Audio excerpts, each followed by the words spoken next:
brought you by Silver Pumps and Motors. Top quality और consistent performance के लिए सिर्फ सिल्वर पंप्स नाम याद रखना. మాజీ మంత్రి కేటీఆర్ సంచలన వ్యాఖ్యలు చేశారు. ప్రభుత్వాన్ని కూలగొట్టే ఆలోచన మాకు అసలు లేదు అన్నారు. కొత్త ప్రభాకర్ రెడ్డి చెప్పింది అక్షర సత్యం అన్నారు కేటీఆర్. ప్రభుత్వాన్ని కూలగొట్టండి ప్రజలే తమ నాయకుల్ని కోరుతున్నారన్నారు. ప్రభుత్వాన్ని కూలగొట్టాల్సిన కర్మ మాకు లేదు అన్నారు కేటీఆర్. ప్రజలు తిరగబడితే పెద్ద పెద్ద నియంతలే ఇంటికెళ్లిపోయారన్నారు కేటీఆర్.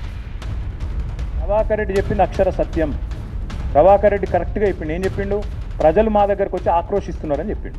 ఏమన్నాడు?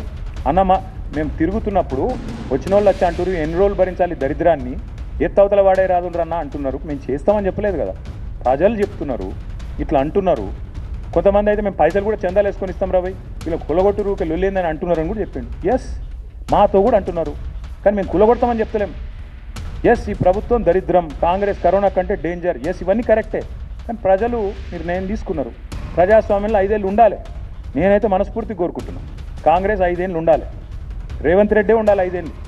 ఎందుకంటే మళ్ళీ 20 ఏళ్ళ తర్వాత ఎవడు కాంగ్రెస్ కోటేయడు. ఇది నా వ్యక్తిగత అభిప్రాయం. కాబట్టి మాకు ఈ దిక్కుమాలిన ప్రభుత్వాన్ని కూలగొట్టే ఆలోచన కానీ ఎజెండా కానీ కర్మ కానీ మాకు లేదు. అవసరమైతే సందర్భం వస్తే ప్రజలే రోడెక్కుతారు, తొక్కి అవతల వాడేస్తారు. ఇంతకంటే పెద్ద పెద్ద నియంత్రణలే కొట్టుకపోయింది.